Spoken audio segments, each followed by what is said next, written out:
L'école secondaire Saint-Joseph offre depuis quelques années un cours mixant l'histoire et la musique.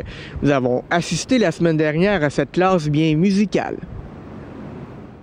Et puis toi, mon petit gars, tu sais plus ce que tu vas faire dans ton petit 3,5. Ben trop cher fait en hiver, il te vient des envies de devenir propriétaire et tu rêves la nuit d'avoir ton petit lopin de terre. C'est très bon. Ces élèves de l'école secondaire Saint-Joseph de Saint-Hyacinthe apprennent l'histoire du Québec tout en découvrant la chanson québécoise. Ils font partie du cours chanson québécoise de 1534 à aujourd'hui. Quand on a implanté ici le programme d'éducation internationale, la directrice m'avait dit, tu peux créer un cours avec lequel toi, tu as beaucoup de passion. Alors, comme j'aimais beaucoup la chanson québécoise, j'ai mis sur pied ce cours-là. Au départ, c'était très rudimentaire. C'était avec uniquement des CD. Puis, je partais de 1534 avec l'arrivée de Jacques Cartier jusqu'au début des années 70. Et en l'an 2000, j'ai rencontré Yvan qui s'est offert pour venir donner le cours avec moi. Donc, j'ai accepté parce qu'étant donné que j'ai aucun talent de chanteur, je trouvais bien intéressant qu'il arrive avec sa guitare puis qu'on puisse faire ce survol de la chanson ensemble. Il fait un jeu de mots, il dit « dégénération », ça voudrait dire quoi?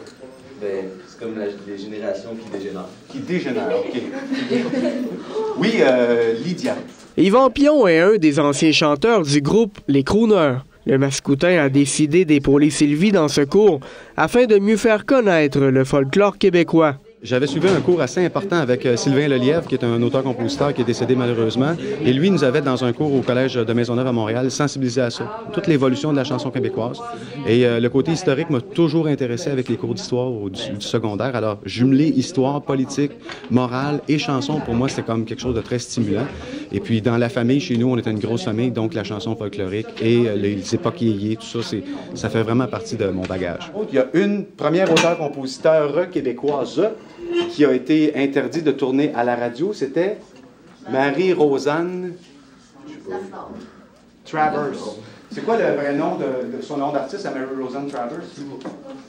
Hey, sa photo est sur la première page. Non, c'est une femme? Oui, c'est ça. L'avantage de ce cours, c'est qu'il permet aux élèves de découvrir leur histoire tout en s'amusant. On fait un survol des chansons depuis que Jacques Cartier est arrivé ici. Alors, en fait, on fait l'étude d'une chanson. C'est quoi le contexte social, le contexte politique, le contexte religieux de l'époque, qui est l'auteur, le compositeur, l'interprète de cette chanson-là. Puis on fait aussi une analyse de la chanson. On explique les mots que les jeunes ne connaissent pas, etc. Depuis 9 ans, le duo d'enseignants a grandement pris connaissance que ce cours est bénéfique pour l'apprentissage des élèves. Cela leur a permis également d'apprécier encore plus leur travail, tout en joignant leur amour pour la musique québécoise. Je pense que j'ai une grande préoccupation, au-delà de la scène que j'ai faite, que j'ai occupée pendant une vingtaine d'années, c'est le plaisir de transmettre des connaissances aussi, puis de susciter aussi des nouveaux savoirs, parce que les jeunes ont plein d'idées. En jasant avec eux de comment ça se passait dans ces époques-là où les chansons sont nées, ça permet de voir que les valeurs ont changé aussi, puis qu'on peut aussi découvrir des richesses dans les choses qui ont changé, puis qu'on pourrait peut-être ramener des fois, pas toutes là, évidemment, mais c'est la transmission de la connaissance. Ça leur offre, d'une part, une ouverture sur le monde. Ils voient ce qui se passe, ils se rendent compte de ce qu'ils sont comme peuple, et ils apprennent aussi là, tout ce qui est religion, tout ce qui est politique. Donc, quand ils arrivent en secondaire 3, en secondaire 4, puis qu'ils ont des cours, ils ont déjà des connaissances, puis ils se rendent compte que c'était très précieux. Puis même quand ils sont au cégep et à l'université, ils reviennent nous voir pour nous dire combien ce cours-là les a marqués. Parce que apprendre par le biais de la chanson, c'est une joyeuse méthode de travail. En 67, tout était beau. C'était l'année d'amour, c'était l'année de l'expo. Chacun son beau passeport avec une belle photo. J'avais des fleurs dans les cheveux, fallait-tu être niaiseux? Les élèves sont unanimes. Assister à ce cours n'est pas une obligation, mais bien un réel plaisir. J'aime ça, parce que ça parle de l'histoire du Québec, puis on apprend mais en chantant, puis on explique. Yvan nous explique les chansons, qu'est-ce qu'ils veulent dire. On apprend tout plein de choses nouvelles sur le Québec.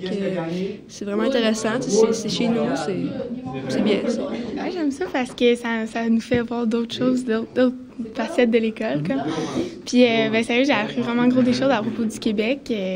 Comme plein de gens qui ont fait partie de notre histoire. J'étais vraiment passionnée, puis j'avais le goût de le faire, puis ça va l'air vraiment intéressant, surtout qu'on chante, puis on peut chanter. découvrir un domaine là-dedans. Depuis quelque temps, les deux enseignants offrent même ce cours dans d'autres écoles à travers la province. C'est en formule plus abrégée, plus condensée. Alors, on passe 3 heures où on fait un survol de la chanson, mais plus dans une perspective de redécouverte. Et là, on entre moins dans toute la théorie historique, etc., philosophique, tout ça. Et après les 3 heures, on prend une pause et là, on se lance dans un 2 heures d'atelier d'écriture. Alors, cet atelier d'écriture-là, on l'a donné à Montréal, à Québec, à Bécomo, à Valleyfield. Alors, on se promène beaucoup, Sylvie et moi, ce qui est assez fascinant parce qu'on n'avait pas réalisé à quel point c'était quelque chose d'original au Québec.